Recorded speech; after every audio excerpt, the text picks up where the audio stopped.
Nós estamos já há alguns dias meditando no conhecido sermão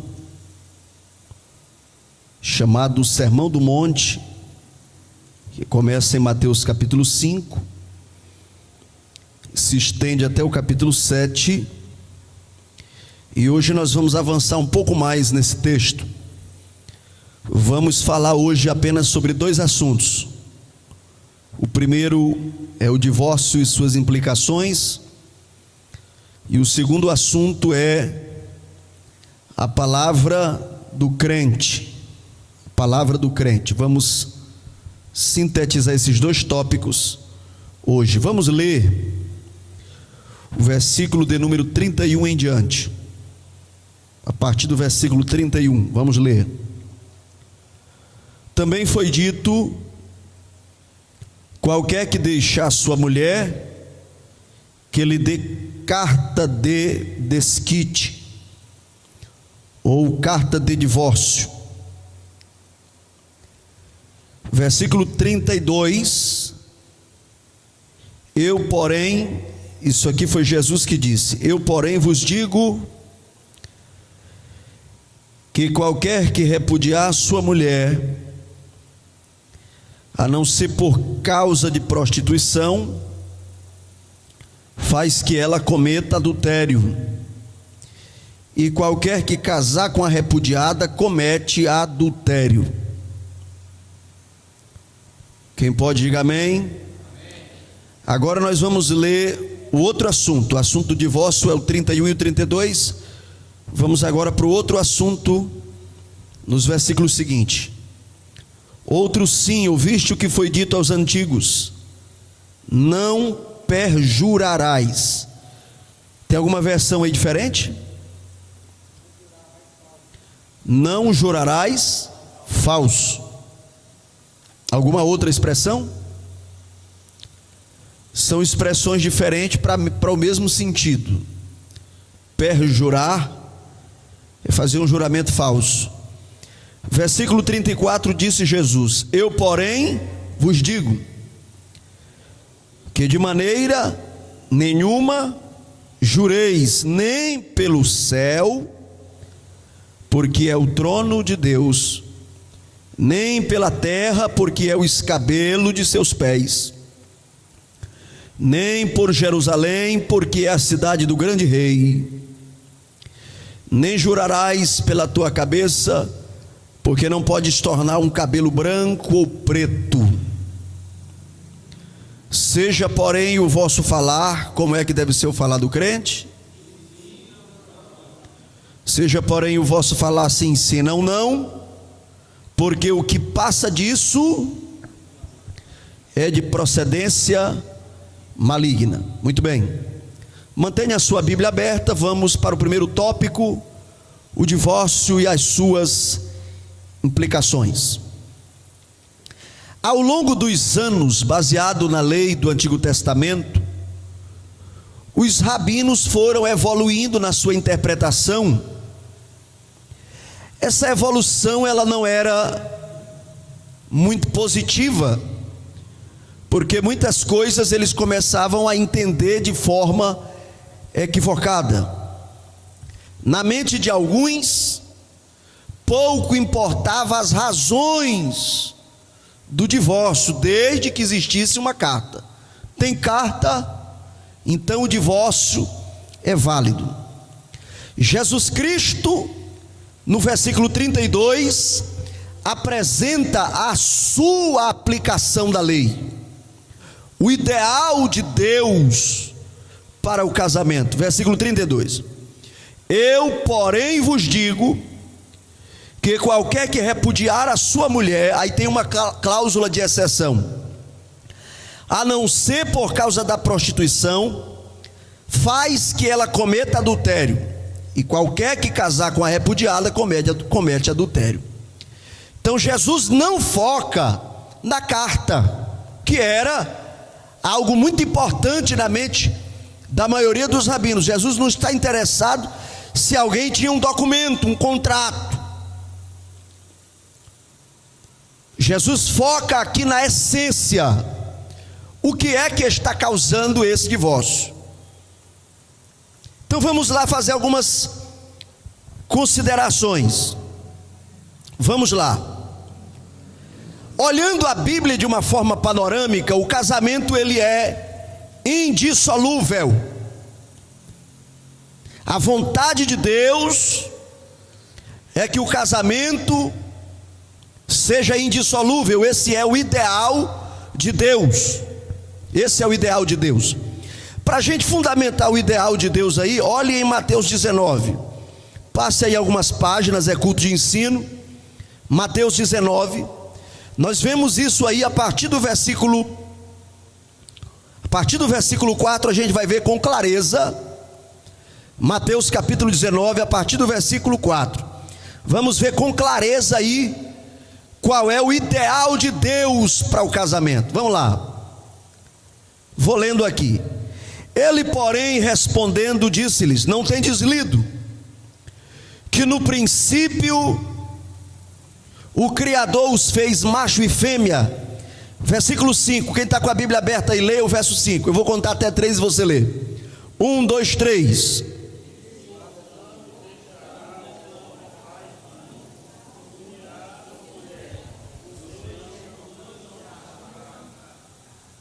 Muito bem. E o versículo 6 diz o quê? Assim não são mais dois, mas são o quê? Uma só carne.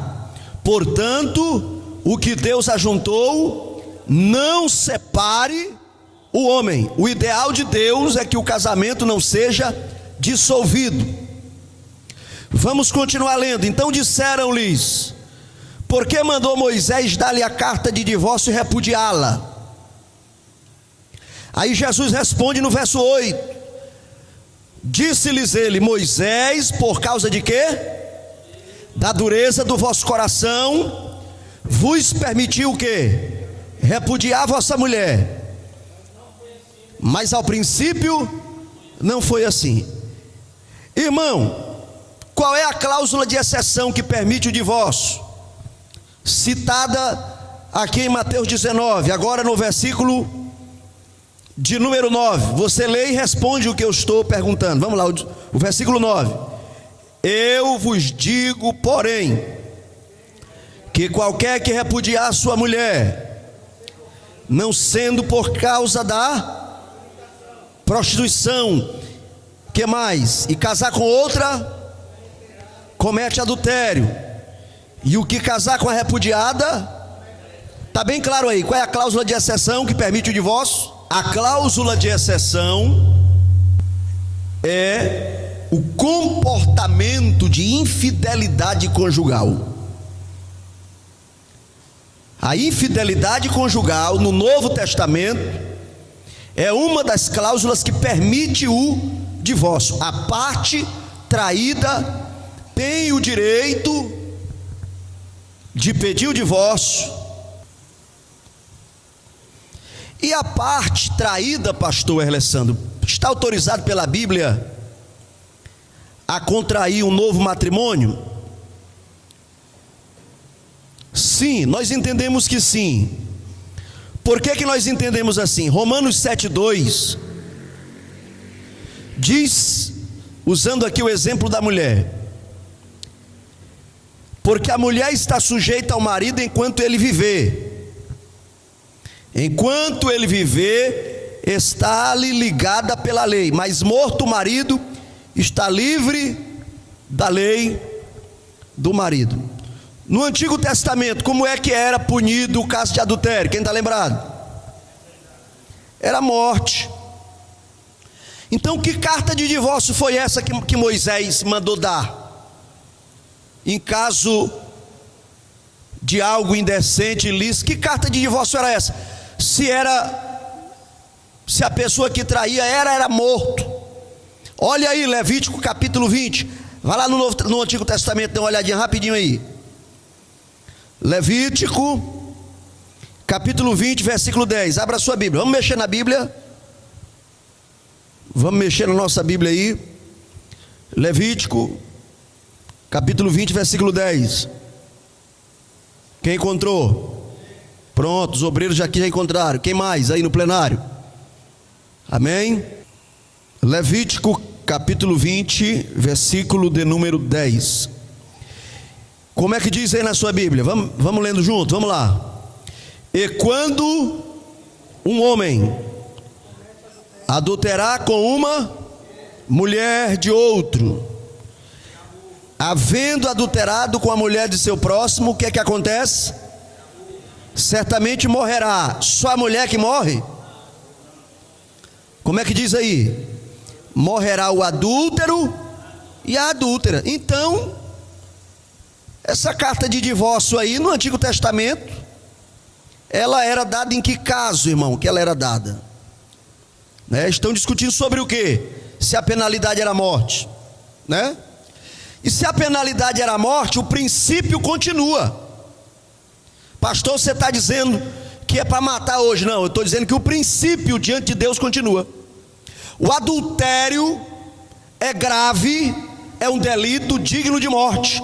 Assim sendo, a parte ofendida, a parte traída, tem direito a novas núpcias. É isso que eu estou dizendo. Porque se é a cláusula de exceção, e no Antigo Testamento era punido com morte, então a parte traída não está mais sujeita a essa lei do traidor, de acordo com Romanos 7, que nós lemos agora há pouco, 7, versículo 2 e versículo 3. E qual era a carta mesmo que os discípulos estavam falando com Jesus? Que carta era essa? Se não tinha, se era punido, era com morte. Como é que o traído chegava para quem o traiu e está aqui tua carta, que tu me traiu? Não, era punido, era com morte.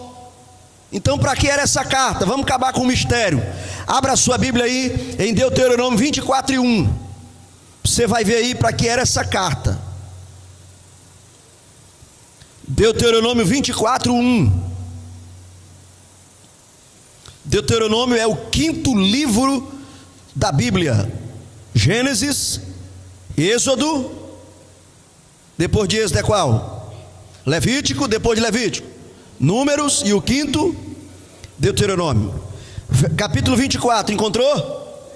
Versículo 1. Leia aí, santo. Quando um homem tomar uma mulher e a despojar, e acontecer dela não encontrar benevolência nos seus olhos, por ele ter encontrado nela uma impureza, então ele lhe escreverá uma carta de divórcio e a entregará na sua mão. Muito obrigado. O que mais? E a despedirá de sua casa. Na versão Almeida Revista Corrigida, como é que diz? 24:1. Quando o homem tomar uma mulher, presta atenção, isso aqui é casamento. Novinho, é o noivo. O noivo casou com a noiva. Vamos lá. Quando o homem tomar uma mulher, se casar com ela, então será que, se não achar graça aos seus olhos, por nela achar uma coisa feia. Na versão que ele leu aqui, a King James, está coisa indecente, não é isso? Impura. Ele lhe escreverá, lhe fará escrito uma carta de repúdio e dará na sua mão e a despedirá da sua casa. Vou traduzir aqui para você que ainda não entendeu, mas está muito claro. A carta de divórcio era para mulheres que tinham cometido uma incontinência pré-nupcial, casaram como se fossem virgens e não eram. O homem, né, casou ali, olha a linguagem aí, quando o homem casar com a mulher, é a despojar. Quem entendeu, diga amém. Então a carta de divórcio não era para quem era casado há 10 anos, 12 anos, 15 anos, aí teve lá uma traição, chegava e entregava a carta, segue tua vida, que tu me enganou. Não. No caso de adultério era o quê? Levítico 20, verso 10, era o quê? Morte, para ele e para ela. É por isso, Mateus, que aqueles camaradas que chegaram lá em João 8 para Jesus, com a mulher pega em adultério, a justiça deles era uma justiça fajuta, porque eles levaram só a mulher para apedrejar. E o crime que ela estava sendo acusada era um pecado que não se faz sozinho. Quem entendeu, diga amém. A mulher pega no ato de adultério, o pecado ali não tem como fazer sozinho. Então, se eles de fato fossem justos, eles teriam que ter levado a mulher e o cidadão, tá? Então a justiça deles era uma justiça fajuta, certo? Então essa carta de divórcio era apenas no início do casamento, detectou algo de uma impureza pré-nupcial, então era autorizado o divórcio, somente nesse sentido. No Novo Testamento tem 3 razões para um casamento se desfazer. Quantas razões? Quantas razões? Diga comigo, a primeira razão para um casamento se dissolver é a morte. Você que está aqui nessa noite pensando em acabar seu casamento, daqui até o final do culto nós vamos orar para Jesus te matar, e Ele escolhe a forma que Ele quer, tá? É a primeira razão para acabar com o casamento, é morte. É ou não é, irmão? Amém ou não amém? É morte. Cadê as irmãs para dizer glória a Deus? Cadê os irmãos para dizer glória a Deus? A segunda razão é o que nós lemos em Mateus 19. É o que nós lemos em Mateus 19. É a infidelidade conjugal. No Novo Testamento não mata mais não, mas você está autorizado a divorciar. E também está autorizado a perdoar. Se Deus te concedeu essa graça, se você tem essa essência, essa capacidade, seja feliz, né? Então você pode perdoar também. E a terceira razão no Novo Testamento está lá em 1 Coríntios, primeira carta de Paulo a Coríntios, capítulo 7, verso 15, é a deserção da parte ímpia. Se a pessoa aceita Jesus e o cônjuge não aceitou, e sendo legitimamente casado, né? Casos que a esposa é crente e o esposo não é, ou vice-versa, a parte infiel, a parte que não é crente, quiser ir embora, né? Paulo escreve na primeira carta aos Coríntios, capítulo 7, versículo 14, versículo 15, que o crente não é obrigado a permanecer ligado a esse jugo, de forma nenhuma. E ele pode, essa pessoa que aí não tem o que fazer, deixa ir embora, e o crente fica. Nesse caso não há uma instrução clara para novo casamento, a não ser que se constate que aquela parte que partiu, que foi embora, contraiu novo matrimônio. Versículo 14, porque o marido incrédulo é santificado pela mulher. Então a mulher crente, casada com alguém que não é crente, aí vem, no caso aceitou a Jesus, né? Ela pode continuar casada com seu marido, né? Tranquilamente, porque o marido incrédulo é santificado pela mulher, e a mulher incrédula é santificada pelo marido crente. De outra sorte, os vossos filhos seriam imundos, mas agora são santos. Aí o versículo 15, mas se o descrente se apartar, aí Paulo diz, aparte-se, porque neste caso o irmão ou a irmã não está sujeito à servidão, mas Deus chamou-nos para a paz. Eu disse para o irmão, né, que a pessoa que quer cair no mundo aí, e se diz crente, por isso que quando acontece isso com o casal da igreja, é recomendado que a liderança afaste imediatamente, porque não é uma conduta compatível com a nossa fé, né? Não é uma conduta compatível, tá? Aí as razões, se justifica ou não, se houve violência, ameaça, seja o que for, aí a lei vai dar uma resposta. Dando a resposta, a pessoa se apresenta à liderança da igreja e é dada a sua reconciliação, e vida que segue, né? Mas a princípio entende-se que já é uma quebra dos princípios cristãos. Quem entendeu, diga amém. Pois vocês entenderam, foi rápido, glória a Deus, que o assunto é complicado. Diga comigo assim, eu e a minha casa serviremos ao Senhor. Eu vou aproveitar que nós estamos falando sobre isso aqui, e vou ler Mateus 19, a partir do versículo de número 10. Quando os discípulos ouviram Jesus explicando que não era para largar a mulher de qualquer jeito, dar uma carta e tudo, aí os discípulos acharam pesado. Quer ver? Lê aí no 10 para vocês verem. Lê aí, lê.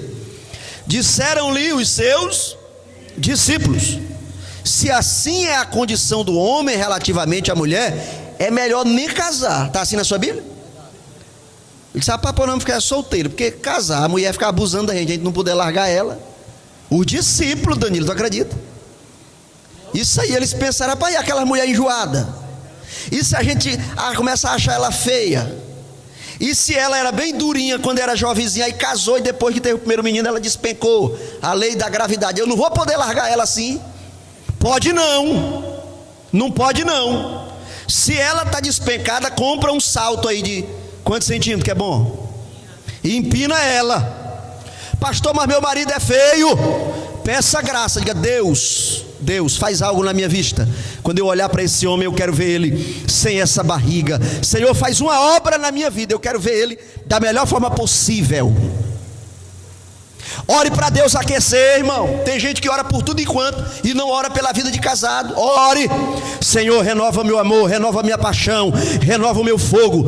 Hoje, quando meu velho chegar em casa, eu quero me atracar com ele. Eu quero, Senhor, amar meu marido, fazer ele feliz. Eu quero amar minha mulher, fazer ela feliz. Aí tem uns que vão pro celular olhar a mulher dos outros, né? Olhar vídeo imoral para saciar ali os seus sentimentos, seu desejo. Aí a morte entra, o diabo entra, o pecado entra e se acaba tudo. Nós somos servos de Deus. Então os discípulos aqui ficaram preocupados: rapaz, já que é assim, então não convém casar. Vocês leram aí o versículo 10, está assim na Bíblia de vocês? Agora o 11: Jesus, porém, disse: nem todos podem receber essa palavra que vocês estão dizendo. Jesus está dizendo aí para eles: olha, esse negócio de não casar não dá certo para todo mundo. Vocês não estão prestando atenção no que estão dizendo, porque essa palavra aí não dá certo para todo mundo, mas só aqueles a quem foi concedido. Aí Jesus vai falar do tipo de gente que não pode casar, ou que não quer casar. Está no versículo 12: porque há eunucos que assim nasceram do ventre da sua mãe. Quem sabe me explicar aqui o que é um eunuco? Vou levar a sério, vou levar a sério. Quem pode me explicar aqui o que é um eunuco? Lá nos antigos tempos da Bíblia, o que era o eunuco? O eunuco era o empregado que cuidava do harém. Mas o que é harém, Danilo? Geralmente era o recinto onde ficavam as mulheres do rei. O harém era o conjunto de mulheres do rei. Bora dar uma salva de palma aqui para esse obreiro, irmão. Bora lá, salva de palma. Ei, palminha velha murcha. Salva de palma para o obreiro, irmão, que está participando do trabalho. Aí, como era o nome do funcionário que cuidava do harém? Eunuco. Mas como é que era o eunuco? Ele era o quê? E o que é castrado? Não precisa explicar, todo mundo sabe. Ele era castrado para não oferecer perigo às mulheres do rei, as esposas, as filhas, as princesas. Então ele ficava ali, ele cuidava e tudo direitinho, protegia. Por isso ele era o eunuco. Mas Jesus não falou aqui desse. Leia direitinho aí: porque há eunucos que assim nasceram do ventre da mãe. Então esses aqui não foram feitos eunucos pelos homens, não foram castrados, eles já nasceram assim. Quem é que nasce eunuco, irmão? Quem é? Pessoas que nascem sem libido, sem atração. Não estamos falando aqui de gay.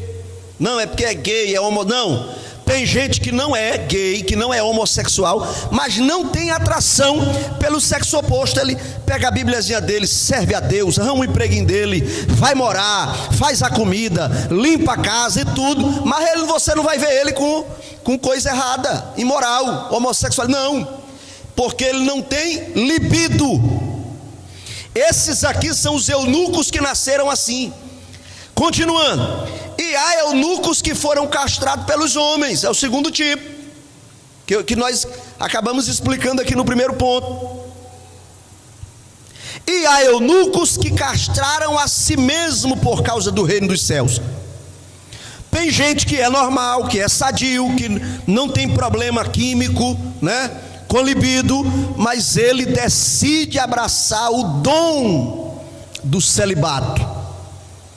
E não é o celibato da Igreja Católica, porque o celibato da Igreja Católica é uma imposição, é uma regra. Então, se é regra, logo não é dom, porque se é dom, tem que ser algo espontâneo, natural, né? Então, tem pessoas que decidem ficar solteira. Não, eu não quero casar. Mas você não tem libido? Não, eu tenho, mas eu não quero, vou viver para Deus. O apóstolo Paulo era sadio, mas ele decidiu viver solteiro depois que conheceu o evangelho. Provavelmente ele era viúvo, porque antes de ser crente ele participou do sinédrio, e o sinédrio só participava quem era casado. Se Paulo fez parte do sinédrio, então ele era casado naquela época. A irmã deve ter morrido, e ele disse: pois eu já vou aproveitar que Deus deu esse livramento, eu vou ficar. No caso dele, né, irmão? Não estou dizendo que todo homem que a mulher morre diz isso, tá? E aí ele: vou ficar logo, vou fazer a obra de Deus, vou ficar solteiro pro resto da vida. E ele sabia muita coisa sobre casamento, muita coisa. Ele ensinou sobre a vida íntima, tudo ele ensinou. Então ele já tinha sido casado, sim, ok? Quem entendeu até aqui, diga amém. Diga comigo: o casamento é uma bênção e é um projeto de Deus. É o projeto de Deus.